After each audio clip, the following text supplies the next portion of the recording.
नमस्कार।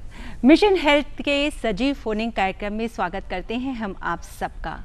दर्शकों, mission health कार्यक्रम का मिशन ही है आपको आपके स्वास्थ्य संबंधी समस्याओं के प्रति जागरूक करना। तो इसी क्रम में आज जो विषय हम लेकर आए हैं वो है बच्चों में नियमित टीकाकरण का महत्व। और इस विषय पर जानकारी देने के लिए हमारे साथ हैं राष्ट्रीय स्वास्थ्य मिशन के महाप्रबंधक नियमित टीकाकरण एवं बाल स्वास्थ्य डॉक्टर वेद प्रकाश जी। डॉक्टर साहब, बहुत बहुत स्वागत करते हैं आपका कार्यक्रम में। दर्शकों, नियमित टीकाकरण कितना महत्वपूर्ण है इसका प्रत्यक्ष उदाहरण आपको देखने को मिलेगा आपके हाथ में लगे हुए टीकों से। ये टीके बच्चों को कई तरह की जानलेवा बीमारियों से बचाते हैं, इसलिए इनका समय पर लगना बहुत ही ज़रूरी है। और जिनके घरों में अभी नए नए शिशु का आगमन हुआ है या बच्चे आने वाले हैं, नया शिशु आने वाला है या छोटे बच्चे हैं, उनके लिए ये कार्यक्रम बहुत ही महत्वपूर्ण है। तो इस संबंध में अगर आप कुछ पूछना चाहते हैं तो आप हमें फ़ोन कर सकते हैं। फ़ोन करने के लिए नोट कर लीजिए आप हमारा फ़ोन नंबर है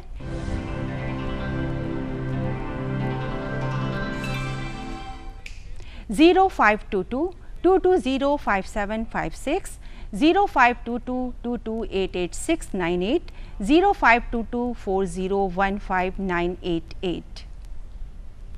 और इसके साथ ही हम आपसे अनुरोध करेंगे कि जब भी आप हमें फ़ोन करें अपने टीवी सेट का वॉल्यूम कम रखें ताकि आपकी आवाज़ हम तक अच्छे से पहुंच सके।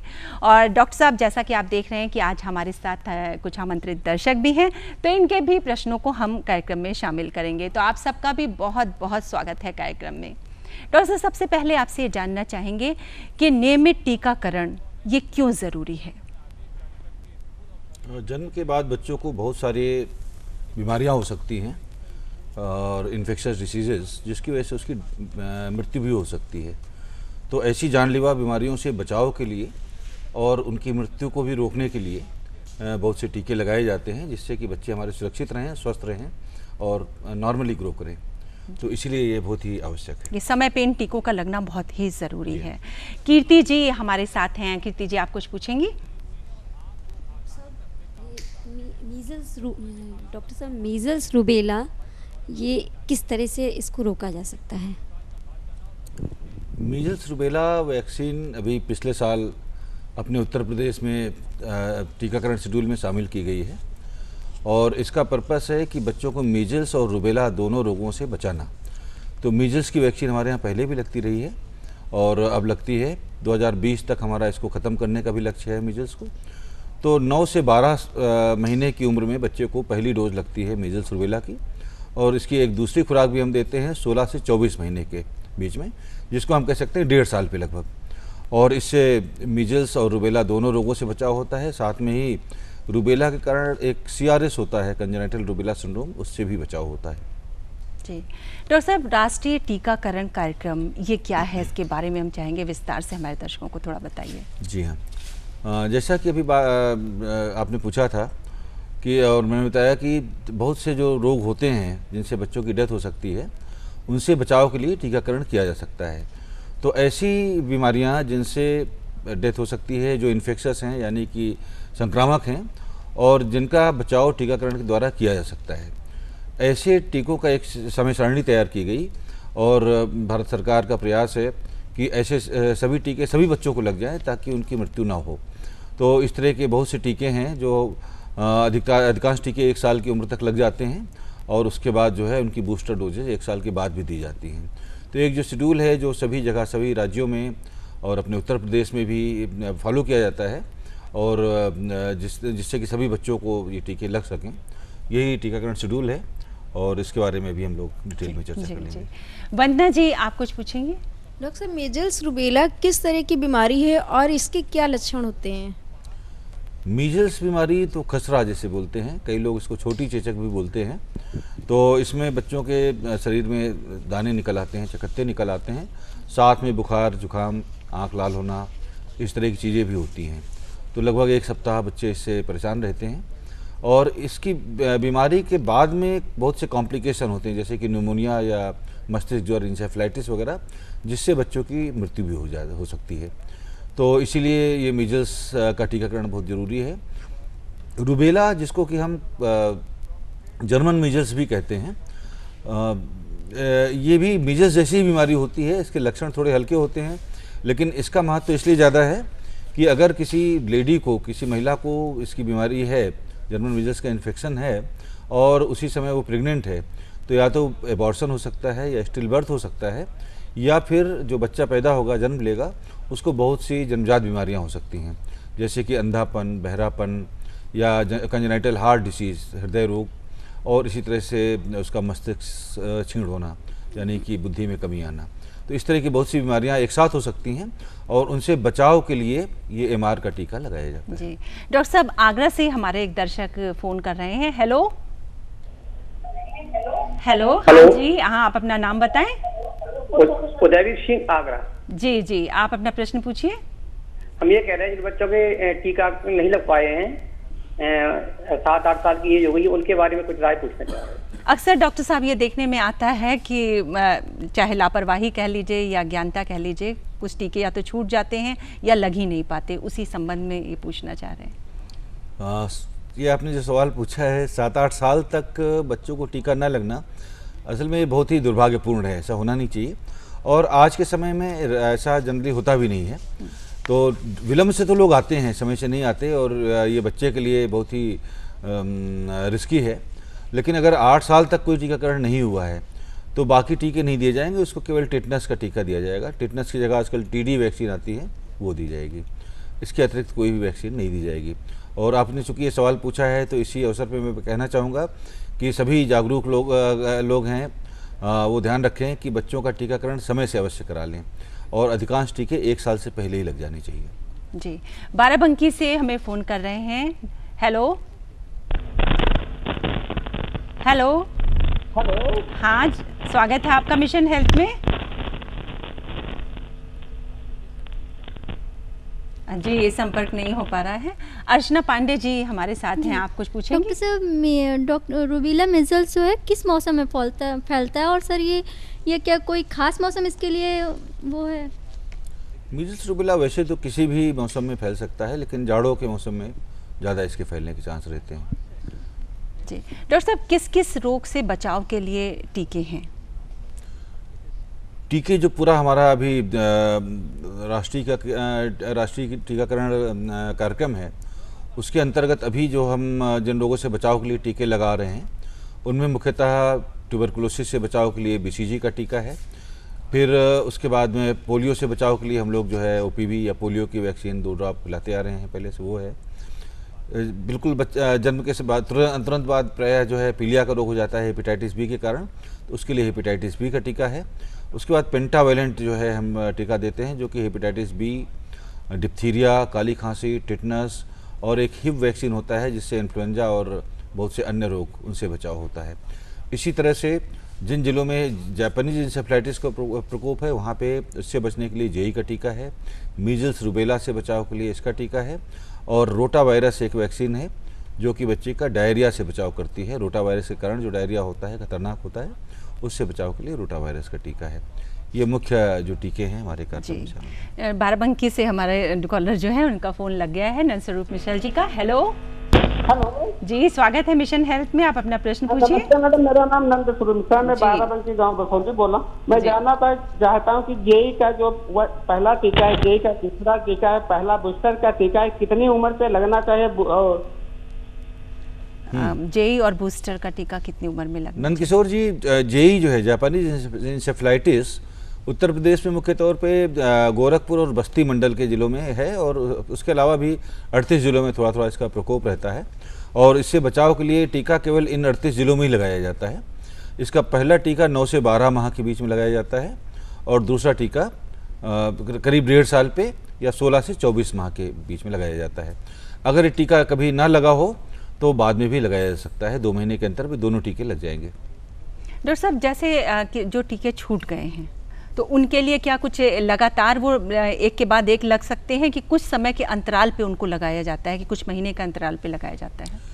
कोई भी जो लाइव वैक्सीन दी जाती है, 2 वैक्सीन के बीच में कम से कम 1 माह का डिफरेंस होना चाहिए, या 28 दिन हम कह लें। 28 दिन से कम पे लगाने पे हो सकता है उसका प्रभाव ना आए। तो एक जब टीका लग गया है तो दूसरा टीका 28 दिन के बाद लगाया जाएगा। और इसके अलावा अगर एक साथ 3 टीके लगने थे और 3 में से बाय द वे 2 ही लगे और एक नहीं लग पाया किसी भी कारण से, तो वो जो बचा हुआ टीका है वो भी 1 माह के बाद ही लगाया जाएगा, बीच में नहीं लगाया जाएगा जी। ये महत्वपूर्ण है। प्रशंसा जी, आप कुछ पूछेंगी? डॉक्टर साहब, मैं ये पूछना चाहती हूँ कि मीजल रुबेला के साथ साथ रोटा वायरस के क्या लक्षण होते हैं? रोटा वायरस एक अलग बीमारी है। तो एक्चुअली रोटा वायरस से डायरिया होता है बच्चों को, और ये डायरिया भी अन्य डायरिया जो दूसरे कारणों से डायरिया होता है उसी प्रकार का होता है। यानी कि बच्चे को दस्त आना, जल्दी जल्दी लेटरिन आना 2 से 12 अधिक बार, या पतले दस्त आना, और अधिक समय तक डायरिया होने से बच्चे में पानी और नमक की कमी भी हो सकती है, जिसको हम डिहाइड्रेशन कहते हैं। तो ये रोटा वायरस के कारण जो डायरिया होता है उसके लक्षण हैं। डायरिया कई कारणों से हो सकते हैं, कई तरह के वायरस से हो सकते हैं, लेकिन रोटा वायरस उनमें से सबसे खतरनाक है। और जो अधिकांश जो डायरिया के कारण मृत्युएं होती हैं बच्चों की, वो भी रोटा वायरस की वजह से ही होती हैं जी। तो मिशन हेल्थ में अभी हम लेते हैं एक विराम, और उसके बाद फिर से हम कार्यक्रम में आपके साथ होंगे। ब्रेक के बाद एक बार फिर से स्वागत करते हैं आपका कार्यक्रम मिशन हेल्थ में। और आज का विषय एक बार फिर से हम आपको बता दें, आज का हमारा विषय है बच्चों में नियमित टीकाकरण का महत्व। और इस विषय पर जानकारी देने के लिए हमारे साथ हैं राष्ट्रीय स्वास्थ्य मिशन के महाप्रबंधक डॉक्टर वेद प्रकाश जी। डॉक्टर साहब, हमारे बीच रत्नेश जी हैं। रत्नेश जी, आप कुछ पूछेंगे? डॉक्टर साहब नमस्कार। मैं जानना चाहती हूँ कि रोटा वायरस से बचाव के लिए क्या हमें किसी विशेष प्रकार के खान पान की ज़रूरत होती है? रोटा वायरस से बचाव के लिए खान पान की जहाँ तक बात है, अलग से कोई खाद्य पदार्थ की आवश्यकता नहीं है। आवश्यकता है सफाई, साफ़ सफाई की। तो जो भी खाना हम खाएं या बच्चों को दें, ताज़ा हो और खुला हुआ, बहुत समय तक रखा हुआ, या बाज़ार में जो खुले हुए फल या कोई भी चीज़ बिक रही है वो नहीं लेना चाहिए। साथ में खाना खाने से पहले हाथ धोना, इसकी आदत डालना बहुत ज़रूरी है। इसके बारे में भी लगातार लोगों को बताया जा रहा है। तो अगर हम ये साफ़ सफाई का ध्यान रखेंगे, बार बार हाथ धुलाएंगे, साफ़ हाथ से ही बच्चों को खाना खिलाएंगे और ताज़ा या साफ़ सुथरा खाना ही खाएंगे, तो इसकी संभावना कम है, क्योंकि ये छुआछूत से और गंदे हाथों से, गंदे पानी से, गंदे खाने से ही फैलता है। लेकिन सबसे जो अच्छा बचाव का इसका तरीका है इसके अलावा, वो है रोटा वायरस का टीकाकरण जी। सीतापुर से ज्योति जी हमें फ़ोन कर रही हैं। हेलो हेलो ज्योति जी। हेलो जी, नमस्कार। जी जी जी, आप अपना प्रश्न पूछिए। स्वागत है मिशन हेल्थ में। जी, मैं डॉक्टर साहब से ये जानना चाह रही हूँ कि टीकाकरण बहुत अच्छी चीज़ है, मेडिकल साइंस काफ़ी तरक्की कर चुकी है, लेकिन ये जो हम बच्चों को टीका लगवाते हैं, ये कितने % हम अपने आप बच्चों को सेफ एंड सिक्योर समझे, लगभग मैं जानना चाहती हूँ। जी, बहुत ही इम्पोर्टेंट क्वेश्चन पूछा कि किस हद तक बच्चे सिक्योर हैं उससे। जो भी टीके लगाए जा रहे हैं, जो टीकाकरण के प्रोग्राम में शामिल किए जाते हैं, ये वही टीके हैं जिनका प्रभाव काफ़ी ज़्यादा होता है, 90% से अधिक होता है। तो 90, 95, 98% लगभग सभी वैक्सीन्स का जो है इफ़ेक्टिविटी है। तो अगर हम सभी वैक्सीन समय से लगवा लें और उसकी कोल्ड चेन और जो गुणवत्ता है वो बना के रखी गई है, तो इन रोगों से बच्चे सुरक्षित रहते हैं। और जो जिन रोगों की इफ़ेक्टिविटी कम होती है, जैसे मैंने कहा कि 90% या 92% हो सकती है, उन रोगों के टीके इसलिए 2 बार या 3 बार दिए जाते हैं या बूस्टर भी लगाए जाते हैं, ताकि अगर एक बार प्रभावी नहीं हुई तो दूसरी बार प्रभावी हो जाएगी। तो इसमें मैसेज यही है कि अगर हम सारा टीकाकरण करा लें तो जिन रोगों के खिलाफ ये टीके लगाए जा रहे हैं उनसे हमारे बच्चे सुरक्षित रहेंगे। जी डॉक्टर साहब, जैसे डायरिया की बात चली तो अक्सर देखने में आता है कि छोटे बच्चों को बहुत जल्दी ये हो जाता है। तो इसके हम चाहेंगे इसका कारण क्या है? क्या ये संक्रमण की वजह से होता है? किस वजह से होता है ये? प्रायः संक्रमण की वजह से ही होता है। जैसा आपने कहा जल्दी डायरिया होता है, उसके कुछ कारण हैं। एक तो जैसे कि बिल्कुल 6 महीने से कम का बच्चा है तो उसको अगर हम माँ के दूध के अलावा कोई और चीज़ देते हैं तो उससे इन्फेक्शन के चांसेस बहुत ज़्यादा हैं। तो 6 माह तक तो कुछ और देना ही नहीं है, तो बिल्कुल बच्चा हमारा सुरक्षित रहेगा, डायरिया होने के चांस कम रहेंगे। उसके बाद साफ़ सफाई की बात हो रही थी। अगर हम साफ़ खाना नहीं दे रहे हैं, बहुत देर का रखा हुआ चीज़ें दे रहे हैं खाने के लिए, हाथ साफ़ नहीं है, तो उससे भी बार बार डायरिया हो सकता है। दूसरा, जब बच्चे कुपोषित होते हैं, उनके अंदर कमजोरी है और एक बार डायरिया हो गया तो बार बार होने की संभावना रहती है। और इससे बचाव का एक बहुत बढ़िया तरीका है जिंक की टैबलेट। तो हमारे यहाँ जब भी आप उपचार के लिए बच्चे को ले जाते हैं तो उसको ORS का पैकेट दिया जाता है घोल के पिलाने के लिए, और साथ में जिंक की टेबलेट भी दी जाती हैं। अगर ये जिंक की टेबलेट 14 दिन तक बराबर दे दी जाएँ तो उस बच्चे को बार बार डायरिया की शिकायत नहीं होगी। अनुज जी, आप कुछ पूछेंगे? डॉक्टर साहब नमस्कार। मैं डॉक्टर साहब ये जानना चाहता हूँ कि वर्तमान में किन किन रोगों के लिए टीकाकरण किया जा रहा है और समय से बच्चों को टीकाकरण कितना ज़रूरी है? किन किन रोगों के लिए किया जा रहा है, अभी मैंने एक बार तो बताया, तो ख़ास तौर पे टिटनस, डिप्थीरिया, काली खांसी, TB, polio, Japanese encephalitis, diarrhoea, hepatitis B, और अब एक नया वैक्सीन भी आ गई है न्यूमोनिया वैक्सीन के लिए, न्यूमोनिया के लिए न्यूमोकोकल वैक्सीन, जो कि अभी केवल 19 जिलों में उत्तर प्रदेश में लगाई जा रही है और जनवरी 2020 तक सभी जिलों में लगाई जाएगी। तो ये मुख्य रोग हैं जिनके बचाव के लिए ये टीके लगाए जा रहे हैं, और ये अगर समय से लगवा लें तभी इसका पूरा प्रभाव मिलता है। अगर हम विलम्ब करते हैं तो हो सकता है उससे पहले ही बच्चा हमारा बीमारी से ग्रसित हो जाए। तो इसीलिए आवश्यक है कि सभी टीके समय से ही लगवा लिए जाएँ। डॉक्टर साहब, ये अक्सर मन में भ्रांतियाँ रहती हैं लोगों को कि टीका लगवा लिया तो उसको कहीं कोई इसके साइड इफ़ेक्ट ना हो, या कभी बुखार आ गया तो उसके लिए घबरा जाते हैं। तो इस संबंध में आप क्या कहेंगे? ये भी एक बड़ा कारण है एक्चुअली। बहुत से बच्चे ऐसे होते हैं जिनको 1 या 2 टीके लगे, बाद में बाकी टीके नहीं लग पाते। तो अक्सर इसमें एक तो इसका कारण होता है कि टीका लगने के बाद बच्चे को बुखार आ गया या दर्द हुआ, रोता रहा, तो फिर वो वापस लौट के नहीं आते अगला टीका लगवाने के लिए। तो इसके बारे में बताना चाहूँगा कि कुछ टीके ऐसे हैं जिनमें ये संभावना रहती है, जैसे पेंटावलेंट का वैक्सीन है, तो उसके बाद में हल्का सा बुखार आ सकता है, और जब भी कोई इंजेक्टेबल वैक्सीन हम दे रहे हैं तो वहाँ पे थोड़ा दर्द भी हो सकता है। तो इसमें घबराने की आवश्यकता नहीं है। अगर ऐसा हुआ है, बुखार आया है, तो इसका मतलब है कि टीकाकरण जो किया गया है उसका प्रभाव अंदर हो रहा है, उसके अंदर जो रेजिस्टेंस डेवलप होना चाहिए, इम्यूनिटी डेवलप होनी चाहिए, वो डेवलप हो रही है। तो इससे घबराने की आवश्यकता नहीं है, और केवल उसका जो है ठंडे पानी से या बर्फ़ से सिकाई करने की आवश्यकता है, और बुखार है तो उसके लिए पैरास्टामोल की सिरप या टैबलेट देने की ज़रूरत है। इसी प्रकार से कई बार भ्रांतियाँ होती हैं, या कभी किसी बच्चे की मृत्यु हो गई जिस दिन टीकाकरण हुआ था या उसके 1-2 दिन बाद, तो प्रायः लोग उससे जोड़ देते हैं कि शायद टीकाकरण की वजह से ऐसा हुआ है, लेकिन टीकाकरण के कारण ऐसा नहीं होता है। ये एक कोइंसिडेंस ही है कि टीका भी लगा था और बच्चे के अंदर कोई बीमारी थी, उसकी मृत्यु हो गई। जो भी टीके लगाए जा रहे हैं उनसे इस तरह की कोई गंभीर बीमारियां या मृत्यु होने की संभावना नहीं रहती है। तो मैं यही कहना चाहूँगा कि इन चीज़ों से घबराएं नहीं, बल्कि टीकाकरण के बाद अगर कोई भी किसी तरह की परेशानी हुई है तो तुरंत अपने ANM से, या गांव में हैं तो आशा से संपर्क करें, या पास की PSC CHC में जाके उसका इलाज करा लें। जी, लखनऊ से एक दर्शक हमें फ़ोन कर रहे हैं। Hello hello. हाँ जी स्वागत है मिशन हेल्थ बोल में। रही हूँ लखनऊ से। जी, मेरा प्रश्न ये है कि क्या स्वास्थ्य केंद्र में ये टीकाकरण का निशुल्क में करा जाता है कि इसके लिए कुछ पे करना पड़ता है? हमारे टीकाकरण कार्यक्रम में जितने भी टीके शामिल हैं सभी पूर्णतया निःशुल्क होते हैं। इसके लिए किसी भी प्रकार का कोई पेमेंट नहीं देना होता है, ना ही कोई अलग से चीज़ खरीद के लानी होती है जैसे कि सिरिंज इत्यादि।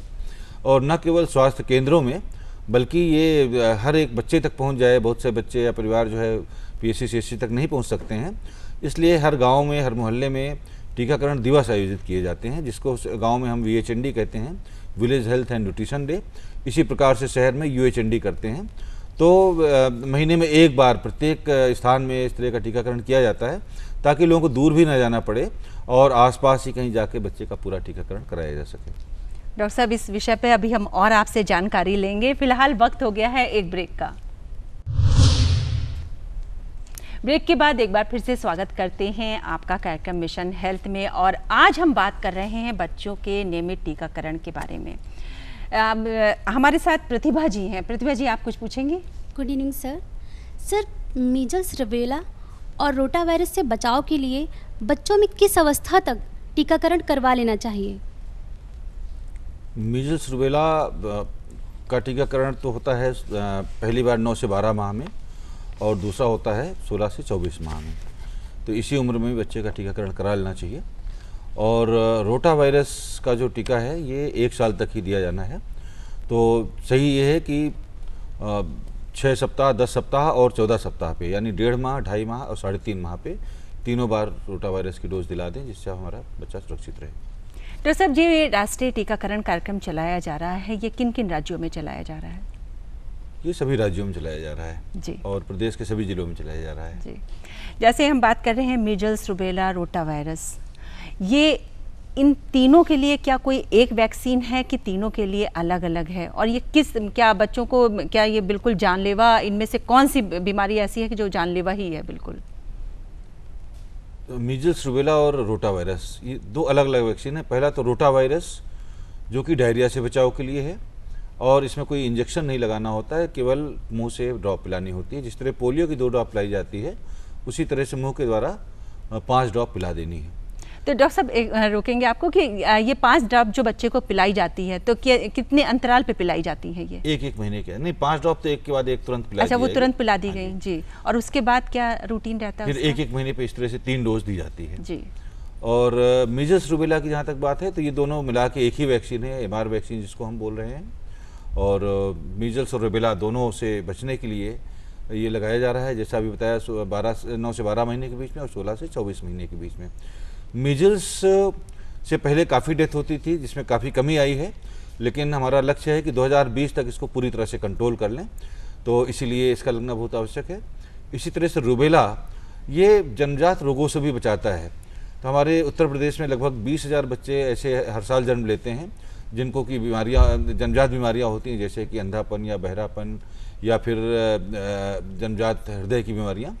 तो अगर हम ये MR की वैक्सीन सभी बच्चों को लगा देंगे, बच्चियों को लगा देंगे, तो आने वाली पीढ़ियों में हमारे जो बच्चे होंगे ये ज़्यादा स्वस्थ होंगे और कम से कम इस तरह की कंजेनाइटल बीमारियों से बचे हुए रहेंगे। डॉक्टर साहब, किस उम्र तक ये टीकाकरण कार्यक्रम चलता है बच्चों का? मुख्य रूप से तो 2 साल तक ये अधिकांश टीके लग जाते हैं, और जो बूस्टर भी जैसा बताया अभी, उसके बाद केवल 5 साल की उम्र पे DPT का एक बूस्टर दिया जाता है जी। और उसके बाद जो है 10 साल और 16 साल की उम्र में फिर से टीका दिया जाता है। TT का अभी तक देते थे हम लोग, केवल टिटनस का। और इसमें एक नई बात यह है कि अब TT वैक्सीन को TD वैक्सीन से रिप्लेस कर दिया गया है, तो इसमें टिटनस के साथ में डिप्थीरिया की वैक्सीन भी है। तो कुछ केसेज इधर संज्ञान में आए हैं पिछले वर्षों में, जो कि बड़े बच्चों को या एडल्ट लोगों को डिप्थीरिया को हुआ, तो उस डिप्थीरिया से रोकने के लिए भी ये व्यवस्था की गई है। तो अगर हम 10 साल और 16 साल पे भी ये टीका लगवा लें TT का, तो टिटनस और डिप्थीरिया से भी पूरे जीवन में बचे रहेंगे। इसके अलावा प्रेगनेंसी के टाइम पे, गर्भावस्था में 2 बार TT का वैक्सीन लगाया जाता है, सभी लोग जानते हैं, ताकि जो जन्म के समय बच्चे को टिटनस पहले हो जाता था, अब नहीं होता है, तो वो हमारे सभी बच्चों को ना हो, सभी बच्चे सुरक्षित रहें। और अब जो गर्भावस्था में ये TT की वैक्सीन लगाई जाती थी, इसकी जगह भी TT वैक्सीन दी जाती है। तो एक जो कार्ड बनता है गर्भावस्था के दौरान माँ का, वो भी रखना बहुत ज़रूरी है, और बच्चे का भी इसी तरह से बच्चे का जो कार्ड होता है वो भी। कार्ड एक ही होता है, दोनों का कार्ड अलग अलग नहीं होता है। तो गर्भावस्था के दौरान जो माँ को कार्ड मिलता है वही कंटिन्यू रहता है, बच्चे का टीकाकरण भी उसी में हो जाता है। डॉक्टर साहब, आपने बहुत ही महत्वपूर्ण जानकारी दी हमारे दर्शकों को। और अब चलते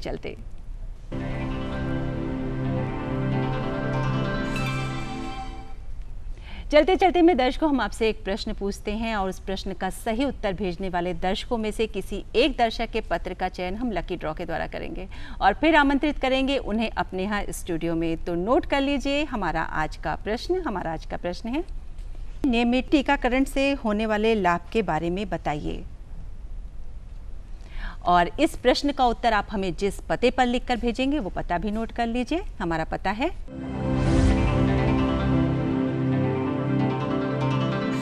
प्रस्तुतकर्ता मिशन हेल्थ, कमरा नंबर 205, दूरदर्शन केंद्र 24 अशोक मार्ग, लखनऊ 226001, और हमारा ईमेल आईडी है missionhealth.ddupplko@gmail.com।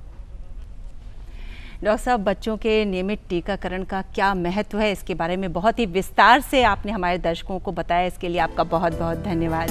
और साथ ही हम आपका भी धन्यवाद करना चाहेंगे कि आप भी कार्यक्रम में आए, आपने अपने प्रश्नों को पूछा, और उन दर्शकों का भी जो हमारा कार्यक्रम देख रहे हैं और जिन्होंने हमें फ़ोन किया। नमस्कार।